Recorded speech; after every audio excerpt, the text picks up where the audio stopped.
जो हमने पढ़ लिया। अच्छा, बेसिकली कल जो हमारा लेक्चर हमने स्टार्ट किया था व्हाट इज ट्रेडिंग से हमने स्टार्ट की कि ट्रेडिंग क्या था। जो ट्रेडिंग बेसिकली होती है सिंपल, हम किसी भी एसेट या किसी भी क्रिप्टो मार्केट के शेयर्स को, स्टॉक को, किसी भी करेंसी को हम परचेज करते हैं या सेल करते हैं और अपना शॉर्ट टाइम के लिए या लॉन्ग टर्म के लिए जो है ना अपना प्रॉफिट बना सकते हैं। फिर ट्रेडिंग में मैंने आपको बहुत सारी टाइप्स बताई थी, ठीक है, जिसमें डे ट्रेडिंग, स्विंग ट्रेडिंग और स्कैल्पिंग वगैरह और भी बहुत सारी हैं, वो भी हम डिस्कस नहीं करेंगे। मैं आपको लेके चल रहा हूँ अभी डे ट्रेडिंग, स्विंग ट्रेडिंग पे। ठीक है, डे ट्रेडिंग में ये होता है बेसिकली जो है ना, जो ट्रेड करते हैं दिन में, जिसका टाइम होता है 9 से 4 बजे के दरमियान, वो डे ट्रेडिंग कहते हैं। और ये शॉर्ट टर्म के लिए होता है, जो डे बाय डे रोजाना मतलब हम ट्रेड करते हैं।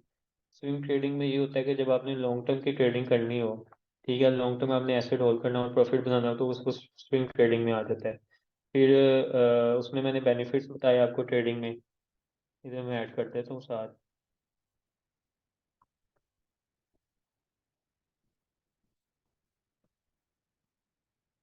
बेनिफिट्स ऑफ ट्रेडिंग में मैंने आपको बताया था कि प्रॉफिट पोटेंशियल है, इसमें पोटेंशियल है कि आप प्रॉफिट बना सकते हो बहुत ही अच्छे वे में। अगर आप अच्छे ट्रेडर हो, आपने सब कुछ सीखा हुआ है, आप इजीली प्रॉफिट बना सकते हो। कोई इतना इशू नहीं है, कोई आपको इतना खपना नहीं पड़ता। अगर आपकी सारी चीज़ें आपको पता है कि कॉइन की बाइंग की, सेलिंग की, और क्या प्राइस है और कहाँ तक आपकी एजम्पशन है, तो उसको यूज़ करते हुए सारी चीज़ें जो कैंडल रीडिंग, चार्ट रीडिंग, जो सारी चीज़ें भी आपको सिखाई जाएंगी, ठीक है, तो उसको यूज़ करते हो अगर ट्रेड लेते हो तो अच्छा प्रॉफिट पोटेंशियल आपको मिल जाता है। फिर जो है ट्रेडिंग में आपको अच्छी खासी फ्लेक्सिबिलिटी मिलती है।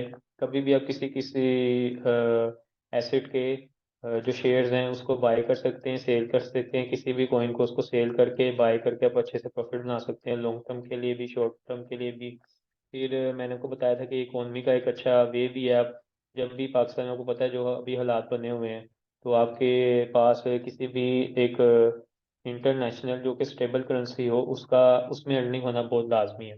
पाकिस्तान की पीकेआर की करेंसी आपको पता है कि अभी स्टेबल नहीं है। तो जो ट्रेडिंग आपको बेनिफिट देती है, आप कहीं भी पूरे वर्ल्ड में कहीं भी बैठ के आप जो है ना ट्रेड ले सकते हैं, डॉलर्स में कमा सकते हैं। बहुत सारी और भी करेंसीज होती हैं, दिरहम, आपका यूएस का डॉलर, इंडियन रुपीस, किसी में भी आप ट्रेड ले सकते हैं जो कि रजिस्टर्ड हो एक्सचेंज में।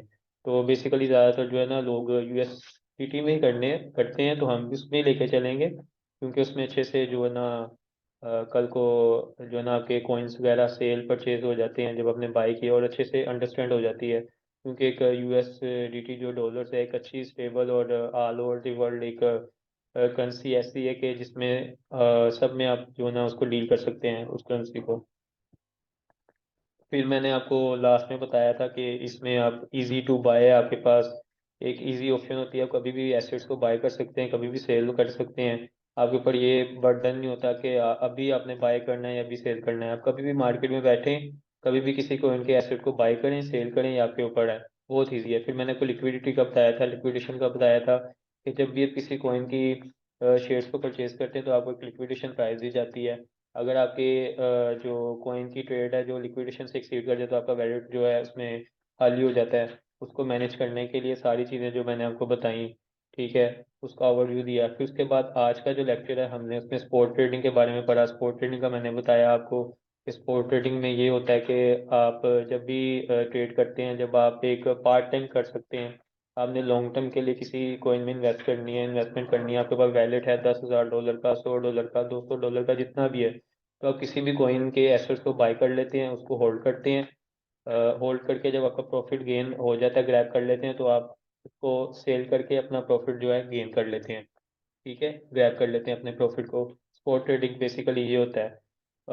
आप पार्ट टाइम में रखते हुए अपनी ट्रेड को मैनेज कर लेते हैं, ठीक है। जैसे अगर आपने किसी भी कॉइन को परचेज किया है, जैसे एमकेआर कॉइन, जैसे मैंने आपको अभी एग्जांपल बताई उसकी, एमकेआर कॉइन को आपने परचेज किया $100 के साथ, और आपने एम लगाया कि 1 साल के बाद उसकी वैल्यू जो होगी काफ़ी हद तक बढ़ेगी, 50% बढ़ेगी। तो आपने 1 साल के लिए उसको होल्ड किया स्पॉट ट्रेडिंग में, उसको लेके छोड़ दिया। जब उसकी वैल्यू बढ़ी, उसके एसेट्स बढ़े, उसकी एसेट्स की वैल्यू मार्केट में बढ़ी, उसमें वॉल्यूम आया, लोगों ने उसमें अपने वॉल्यूम ऐड किए, और आपको लगा कि आपका प्रॉफिट अब बन चुका है, आपने उस एमकेआर को सेल कर दिया। ये स्पॉट ट्रेडिंग था। फ्यूचर ट्रेडिंग का फिर मैंने आपको बताया, फ्यूचर ट्रेडिंग और स्पॉट ट्रेडिंग में डिफरेंस बताया। फ्यूचर ट्रेडिंग क्या होता है कि जब आप ट्रेड लेते हो सेम एज इट इज है, लेकिन फ्यूचर ट्रेडिंग में ये होता है कि आप शॉर्ट टर्म भी ट्रेड कर सकते हो, लॉन्ग टर्म भी कर सकते हो। शॉर्ट टर्म में ये होता है कि रोजाना डे बाय डे ट्रेड में फ्यूचर ट्रेडिंग आ जाती है। उसमें आप एसेट्स को, आपको मेन बेनिफिट ये होता है कि आप एसेट्स को बाय करके भी प्रॉफिट बना सकते हो और सेल करके भी प्रॉफिट बना सकते हो। जिसमें मैंने आपको डॉज पेन की एग्जांपल की, अगर डॉज पेन की भी मार्केट की वैल्यू जो $1 चल रही है, अगर ये वैल्यू $1 से एक्सीड करेगी, अगर $2 तक जाती है, तब भी आप ट्रेड ले सकते हो। अगर आप $1 से आपको लगता है ये डाउन जाएगी, $0.5 पे आ जाएगी, तब भी आप ट्रेड लेके अपना प्रॉफिट कर सकते हैं। फ्यूचर ट्रेडिंग में ये होता है। फिर फ्यूचर ट्रेडिंग में मैंने आपको लेवरेज का बताया, जो कि स्पॉट ट्रेडिंग और फ्यूचर ट्रेडिंग में बहुत डिफरेंस इस चीज़ का भी है। फ्यूचर ट्रेडिंग में आपको जो एक्सचेंज होते हैं बहुत सारे आपको बेनिफिट ये देते हैं कि आपको लेवरेज देते हैं, 1 से लेके 500x हर कॉइन की अपनी अपनी लेवरेज जो है ना प्रोवाइड करते हैं, जिसको आप 10x 20x यूज करके अपने वैलेट को मल्टीप्लाई करके, जैसे अगर आपका वैलेट $100 का है, आप 10x की लेवरेज लेते हैं, आपका वैलेट $1000 तक का हो जाता है। $1000 तक की ट्रेड किसी भी कॉइन की ओपन कर सकते हैं, उसके वैलेट उसके एसेट्स को $1000 के परचेज करके, और अपनी ट्रेड को ना खुद को प्रॉफिटेबल बना सकते हैं। और उसमें सारी रिस्क मैनेजमेंट मैंने आपको बताई। फिर एसेट का भी थोड़ी सी बात हुई, वो भी मैंने आपको बताया फ्यूचर ट्रेडिंग में। फिर डिफरेंस वगैरह सो स्पॉट ट्रेडिंग का, फ्यूचर ट्रेडिंग का, वो मैंने आपको बताया। और अभी मैं आपको लास्ट में एक एग्जांपल में लेके चला था जो मैंने आपको लिख के दी थी, ठीक है, उसको मैं एक्सप्लेन कर देता हूँ। जिसमें हमारे पास ये था कि टोटल वैलेट जो था हमारे पास हमारे ट्रेड के लिए था $100, जिसमें हमने अगर लेवरेज ली 10x की, तो हमारे पास टोटल वैलेट कितना बन गया, $1000 का। ठीक है। और हमारे पास अभी MKR की वैल्यू जो थी $2000 चल रही थी। ठीक है। अब मैंने आपको ये कहा था कि जब $3000 की MKR की वैल्यू चली जाएगी, तो तब आपके पास कितना प्रॉफिट होगा, वो आपने जो है ना उसको कैलकुलेट करना है। तो उसको कैलकुलेट करने का क्या तरीका है, बाइंग क्वांटिटी जो MKR की है उसको देखना है, मतलब आप कितना MKR परचेज कर रहे हो। अभी आपके पास MKR की जो वैल्यू है $2000 की चल रही है, और आपके पास वैलेट में है $1000। आपने $1000 का MKR परचेज करना है, तो जितना बाय करोगे और जितनी कॉइन की वैल्यू होगी, बाय को उससे अपने डिवाइड कर देना है, जितनी भी उसकी क्वांटिटी मतलब वैल्यू चल रही होगी, जितनी क्वांटिटी उससे परचेज करनी है। जब आप ये डिवाइड करेंगे, आपके पास उस कॉइन की क्वांटिटी आ जाएगी जितनी आप बाय कर रहे हैं, जो जिस प्राइस रेट पे, जिस मार्केट रेट पे आप बाई कर रहे हैं। $1000 का आपने MKR परचेज किया, जो कि उसकी वैल्यू थी $2000 की, मतलब आपने हाफ जो MKR परचेज कर लिया मार्केट से। मार्केट से परचेज कर लिया, उसकी क्वांटिटी ये थी। फिर मैंने आपको ये बताया था कि $3000 में उसका कितना प्रॉफिट बनेगा। उसको प्रॉफिट को कैलकुलेट करने के लिए, जितना मैंने आपको मतलब आपका एम है कि यहाँ तक इसका प्रॉफिट चला जाएगा, उसकी वैल्यू आपने लिखी।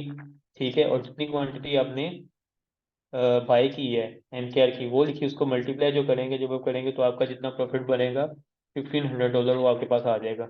मतलब अगर आपके वैलेट में $100 है, आप 10x की लेवरेज लेते हैं, आपका वैलेट $1000 तक की ट्रेड आप ले सकते हैं। और MKR की वैल्यू भी अभी $2000 की चल रही है।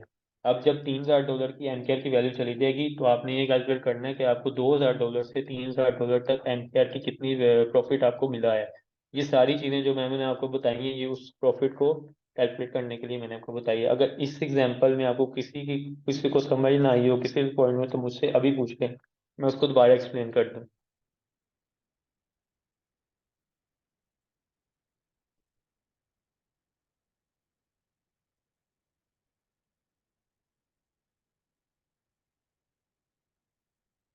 जी, समीर, सहर, कामरान और हुसैन।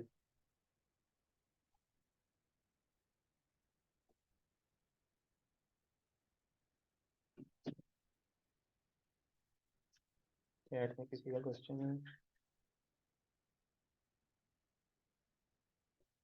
आवाज आ रही है आप सबको मेरी?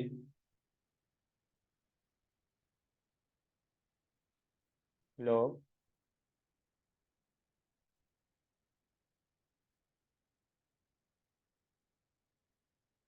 ठीक है हुसैन, सहर, आपको समझ आ गई? और कामरान, बाकी सबको अगर समझ जा गई तो चैट में मुझे ओके लिख लें, ताकि फिर मैं इस लेक्चर को बाइंड अप करूँ। और अगर किसी को कोई कंफ्यूजन है तो मुझसे चैट में पूछ ले सकते हो। सर मुझे कंफ्यूजन है इस एग्जांपल में। जी जी, पूछें, कहाँ पे कंफ्यूजन है?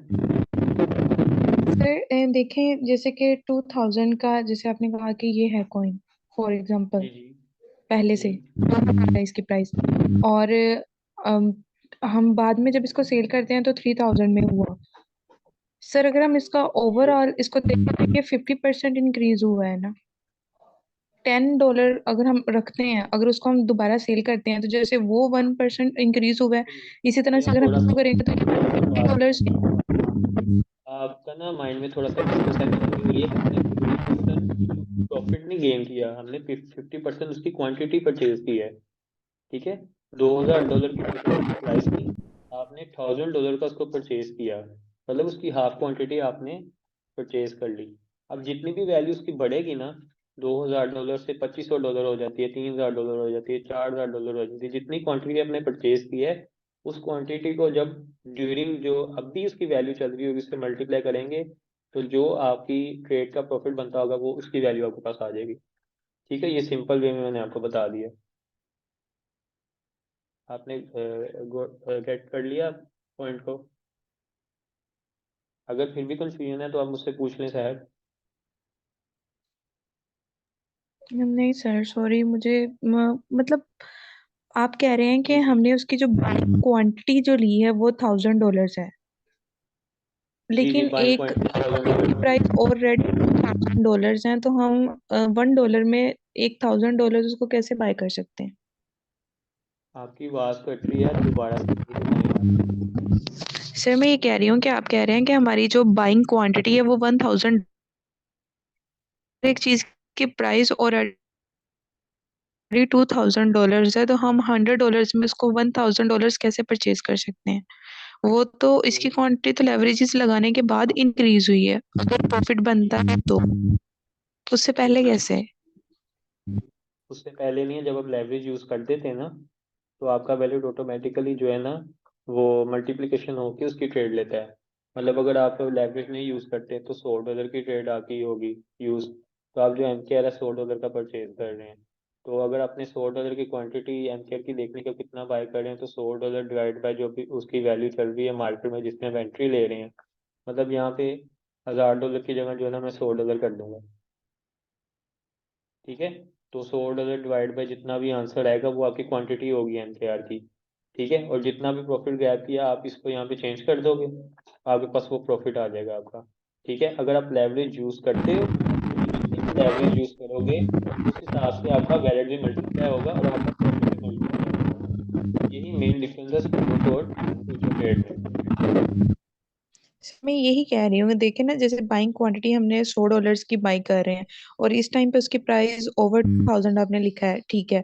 अब इसका आंसर जब हम इसको मल्टीप्लाई करेंगे तो नहीं जीरो उसकी, पॉइंट देखिए मेरी बात सुने, ये इसकी प्राइस नहीं लिखी हुई है, ये हमने लेवरेज लेके अपना वैलिड लिखा हुआ है यहाँ पे देखें। ठीक है, लेवरेज लेके जी आफ्टर लेवरेज के बाद ये हमारा वैलिड है। ठीक है, ये चीज़ आपको क्लियर हो रही है? ठीक। ठीक जी है, जी सर, अब हम ये $100 आपने का एमकेआर नहीं ले रहे, अब हम $1000 का एमकेआर ले रहे हैं। ठीक है।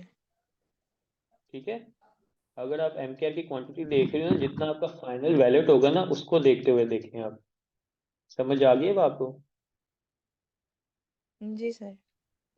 जी, अगर फिर भी कोई कंफ्यूजन है, आपके पास रिकॉर्डिंग है अच्छे से आप देखें, तो आप अगर नहीं समझ आती व्हाट्सएप पे पूछे, मैं आपको दोबारा इसको एक्सप्लेन कर दूँगा, कोई और एग्जांपल लेके फिर एक्सप्लेन कर दूंगा। तो बेसिकली आज का लेक्चर हमारा यही था। तो सारी ये मैं आपको ये वर्ड की फाइल भी भेज दूंगा जो जो हमने भी पढ़ा है, तो आप रिकॉर्डिंग चेक कर लीजिएगा। तो पिछला भी मैंने जितना ओवरव्यू शॉर्ट टाइम में दे सका तो मैंने दिया आपको। फिर भी अगर आपको कोई भी इश्यू हो तो मैं फिर कह रहा हूँ अपने क्वेश्चंस पूछने हैं, सर्च आउट करना है इस बारे में, फ्यूचर ट्रेडिंग के बारे में, स्पॉट ट्रेडिंग के बारे में, स्पॉट ट्रेडिंग और फ्यूचर ट्रेडिंग में क्या डिफरेंस होता है। ये 3 क्वेश्चंस आपने सर्च आउट करने हैं और जो जो आपको डाटा मिलेगा उसको आपने नोट डाउन करना है, और जो बातें मैंने आपको नहीं बताई उसका आपने मुझसे डिस्कशन करना है। आपको कंफ्यूजन होगी, आप उसको समझेंगे, आपको नहीं समझ आएगी मुझसे पूछेंगे, तब भी आप एक बेहतर और अच्छे ट्रेडर बनेंगे। ठीक है, तो अभी मैं इस लेक्चर को यहाँ पे ख़त्म करता हूँ।